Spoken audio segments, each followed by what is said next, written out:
this computer because everybody's trying to record to cloud, and that makes it a bit difficult. Okay, couple of administrative announcements. Again, first exam or your second exam, first online exam will be April 3rd. I don't plan on using anything other than Zoom to make sure that you guys show up. And, you know, it will be open, basically everything. I'm okay with that because the average for this exam is pretty high because people take it seriously once you see the practice exam. If you study the practice exam, you're going to do very well. If you don't study the practice exam, not so much. Okay, that is the caveat there. If you work on it and do the practice exam, you're going to do great. You don't work on it, you're not going to do so great. Okay. Next, on this upcoming Wednesday, I've got a couple of friends in software development who are stuck at home as well and doing work from home, but one of them has graciously volunteered. He's just trying to find time to basically do, I'm going to see if I can get my friend who works at Square to come by and do a guest lecture on Wednesday. We're still trying to nail down the specifics, but I'll let you know in an announcement officially. But if you're going to come to a lecture, I would come Wednesday because he would demonstrate, he'll demonstrate a problem using maps is the idea. And then he can take Q&A about working in software industry. Chat. Come on, where's the chat window? I saw that. Stop being, okay. That would be normal. That would be during the normal class time. Yes, at 11. So basically, I'd just be having somebody else join our Zoom session.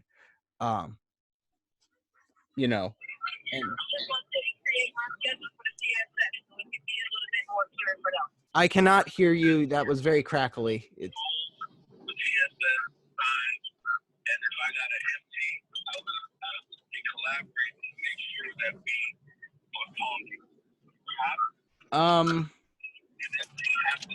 let's see. I'm going to go ahead and mute everybody. That was a bit weird.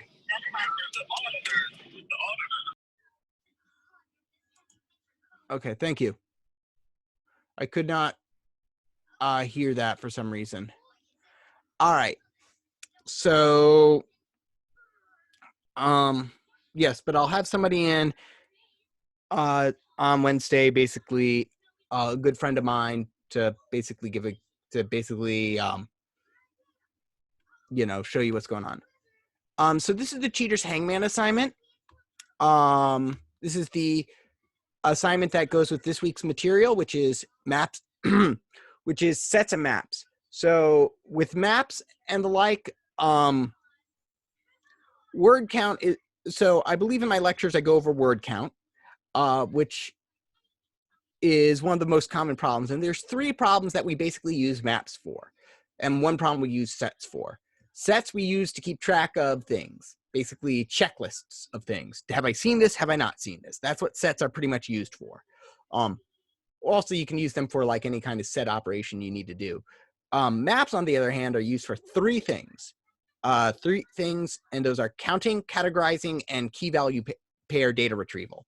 So the last one's easiest to understand. That is the example of, hey, give me your email address or give me your student ID, and I'll pull up the relevant information about you, right? One unique identifier provides all the information for you. So basically just data retrieval. It's not a very exciting use or hard to figure out how to use it. The thing that you'll be tested on is that first one I mentioned, which is counting, which is given a thing, count the occurrences. Given something, count the occurrences of individual things in it. So count the occurrences of individual letters in a string, or count the individual occurrences of each word in a text document, or given a string, tell me how many times each word appears in it.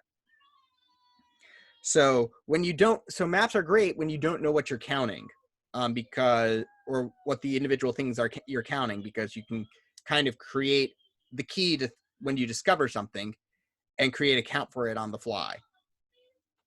And the last thing, which is what this homework goes over and uses, which is categorization. Given a key, the value is all the things that are that are associated with this key. So if you've taken Professor Fiore's class, and John's awesome. We just kind of talked like last year, and then I'm like, oh, I found this great assignment. And he's like, oh, the Cheater's Hangman assignment. Yeah, I used that. And I'm like, but I used that. And so I decided, but why deny students who have not had the chance to do this one, the chance to use it? Now, if you've done this for Professor Fiore's, that does not mean that you've already got a working solution. In fact, because you were taking Fiore's class, that means that you basically used it with either arrays or array lists, and not with maps.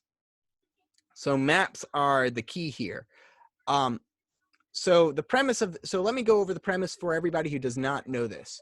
We are going to make a game of Hangman's, which is evil. It's going to cheat. The game Hangman relies intrinsically on trust, and for those of you who are non-English speakers and therefore grew up in a country that basically English was not the primary language, you may not be familiar with Hangman. But the idea of Hangman is as follows. Basically, let me create annotate. So here, basically, I set up some blanks. Whoops, sorry. Here. Boop, boop, boop, boop. And basically, I tell you to guess letters, okay? And maybe you'll guess the letter E, and I'll say, hey, there's no E's in there. And so I'll start drawing a dude over here. Maybe you'll say A, and I'll say there's one A.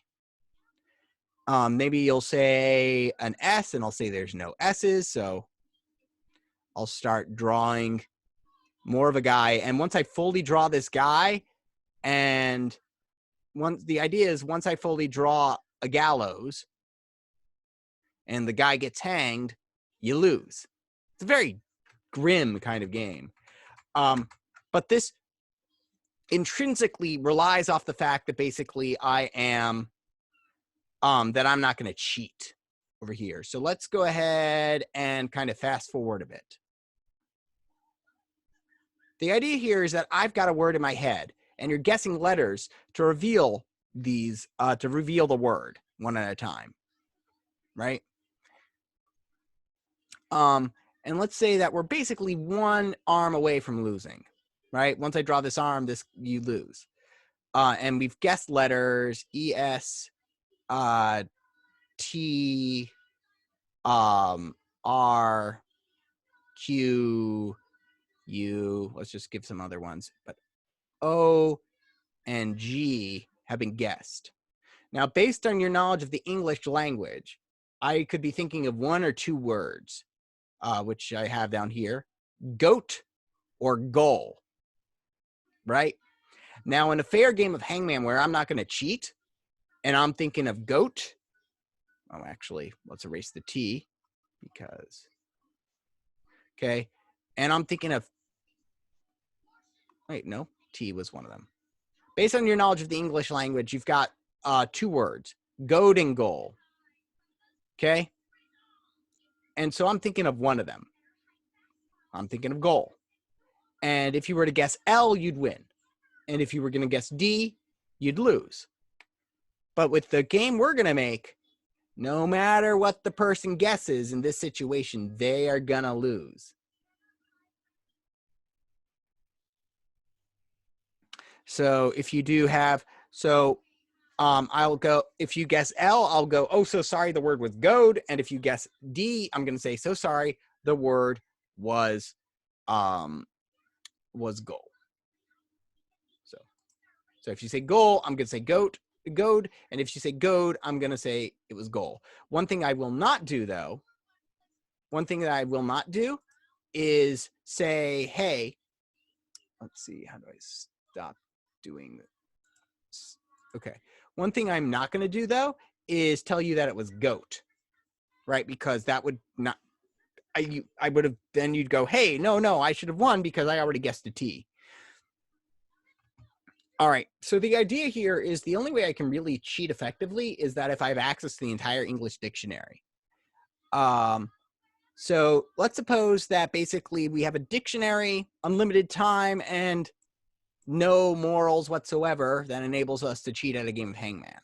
So I'm going to make a list of all 4-letter words in so basically I'm saying, hey, let's play with 4-letter words, and I'm going to condense it down like saying English only has these 4-letter words. Okay? And so what I'm going to do is that if I guess a letter, I will what I'm going to so basically we ask the player to guess a letter. So let's start drawing again. Draw. So let's start drawing again. Boop, boop, boop, boop. And these are the only 4 letters in the English dictionary. So I tell them, okay, I've chosen a letter, which is a word, which is a lie. I don't choose a word. Like anyone, I fear commitment. So I'm not going to commit to anything. So the player thinks, okay, well, E is the most common letter in the English language, so I'm going to guess E. So I go through all these words and I analyze where the E's occur and I start making a category. So this has no E's in it. Neither team has one over here, so the position is important. Looking good have no E's in them. Eggs, echo, and edge. E at the front, E at the front, and then E at front and end. So basically, I have to make a commitment here. I have to commit to something here. I can either go with the idea that basically that the player gets it wrong, in which case our dictionary at that point gets reduced. Because if we say there's no E's in it, I can't use team as my hidden word, nor can I use eggs, echo, or edge, because if they get to the end and I say, oh, so sorry, the word I'm thinking of was edge, they'll go, wait a second, you cheated because I guessed E first. So we basically have to toss out a bunch of words as we do it. So the player would see, so if we go with E, the player is going to see 4 blanks, and and all that we would have left is this looking good. If they guess an E, so if we go with E as our first letter, then we're locked into either doing eggs or echo. If we see E as our second letter with team, then we've committed to a single word based on our dictionary that we have. And finally, if we go with E, if we go with edge, or if we go with and reveal E blank blank E, we're kind of committed to this option. So what to do? So basically what we do at that point is that basically we have to come up with a strategy of which direction we're going to go. I say give us the one that has the most options, so I'll go with this looking good. So the way this works is that we use a map. We go through the way this works is that I go through each of these words and I go, okay, so first let's look at this, the word this. The word this, the player has guessed an E over here. So let's go ahead and look over here. What are my options for doing that? So this would give me blank, blank, blank, blank. If I were to pretend that that was the actual answer that they were going with. So that's a category. So I'll just simply, I'll go ahead and kind of actually render that as a dictionary. There's a reason I type and don't often write. So blank, blank, blank, blank would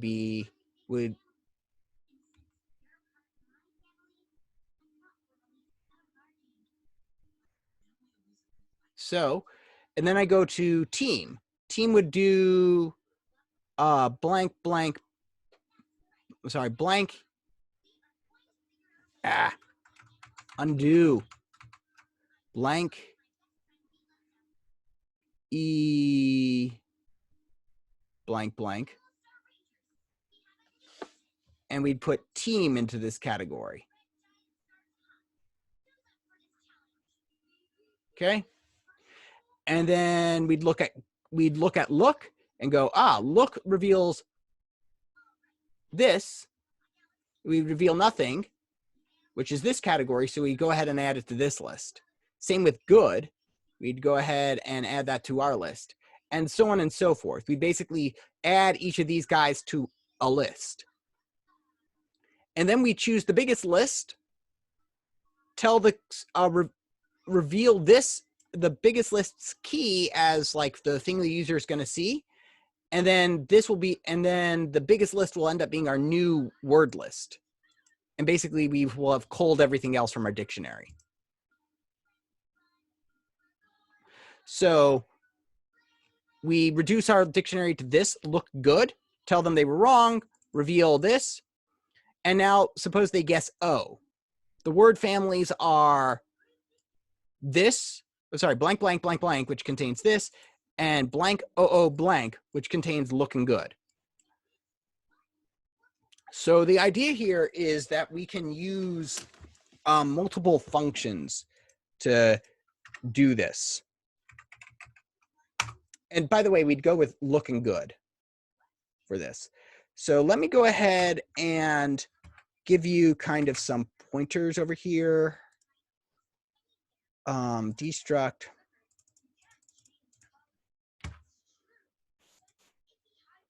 Let's see, Java.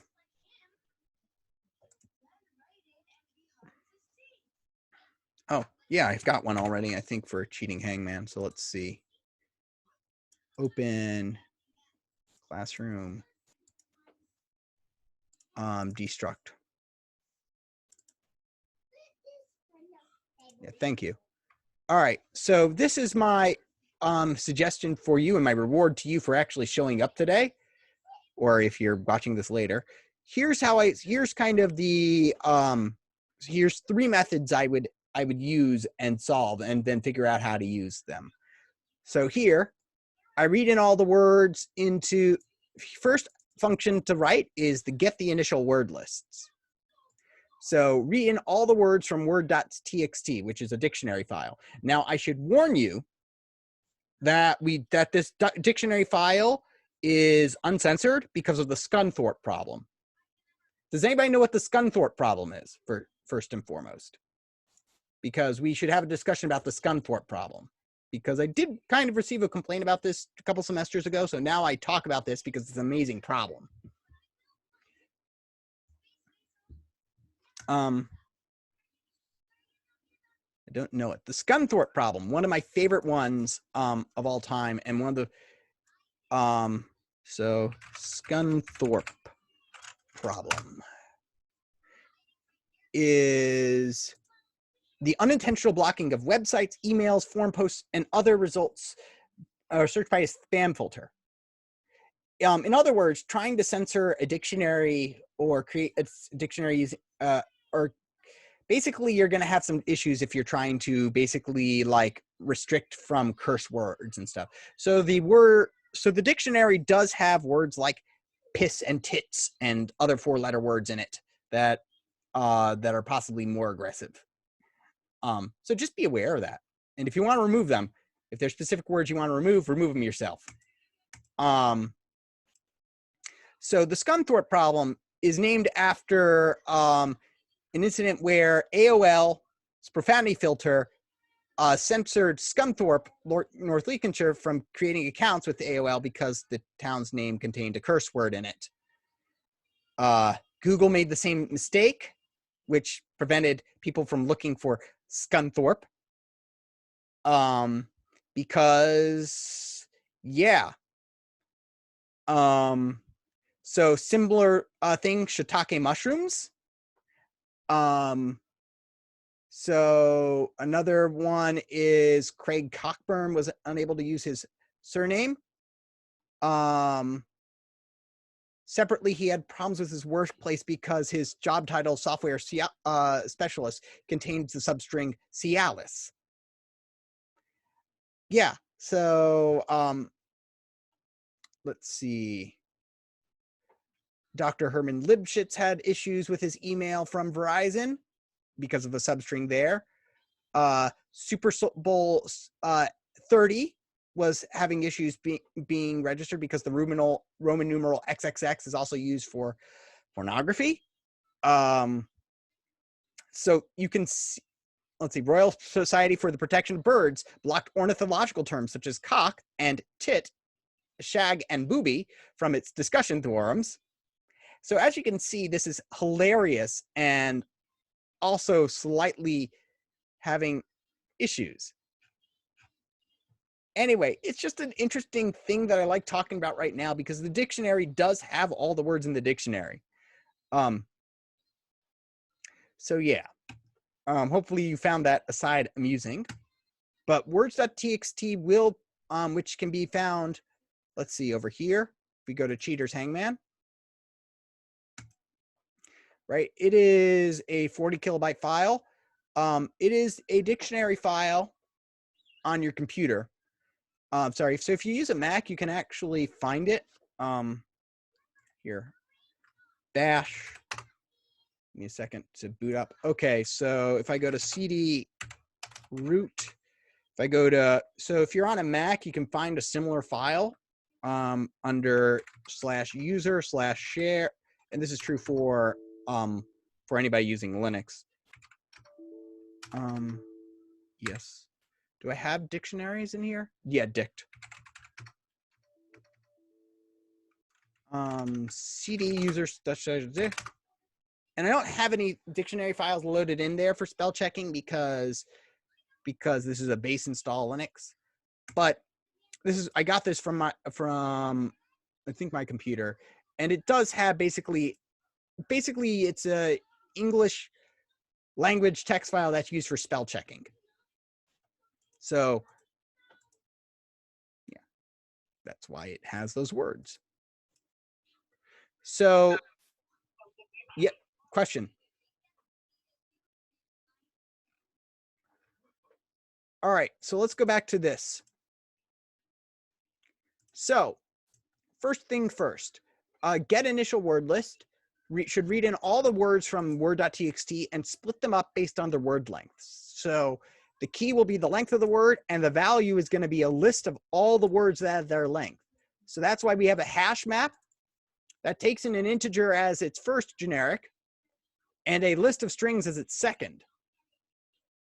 So it's a hash map of integers to a list of strings. So basically you put all the 4-letter words in the key for 4, all the 5-letter words in the key for 5, and so on and so forth. And so you'll return this hash map. You'll create a hash map and return it. Let's see. Next thing you're going to do is you're going to use generate word families is another big thing you'll use in your main method.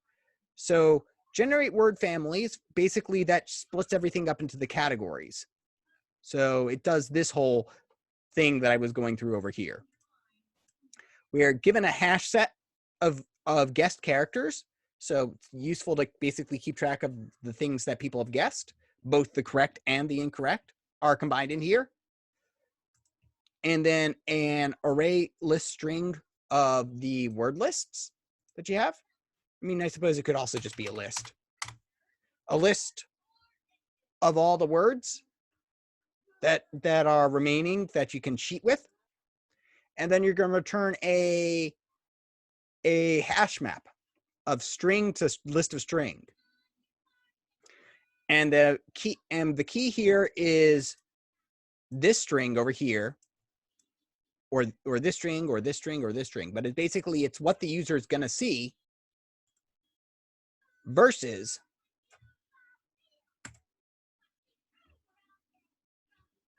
versus the list of strings.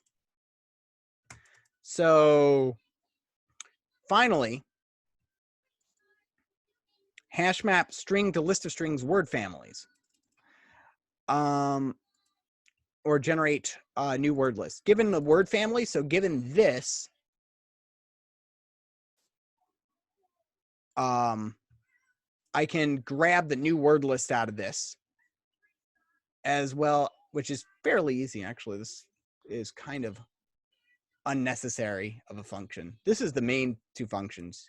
This one's less necessary. All right, questions about this assignment. I will be happy to address questions of it during office hours or individually.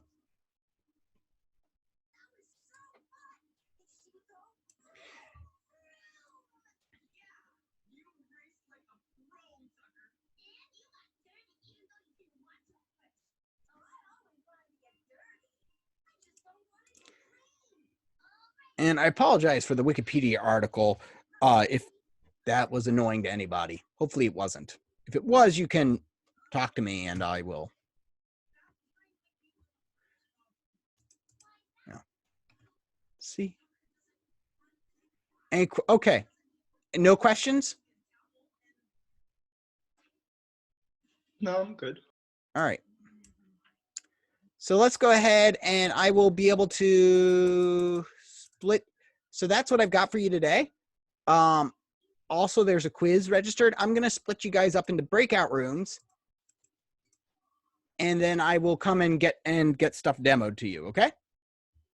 Or demoed from you.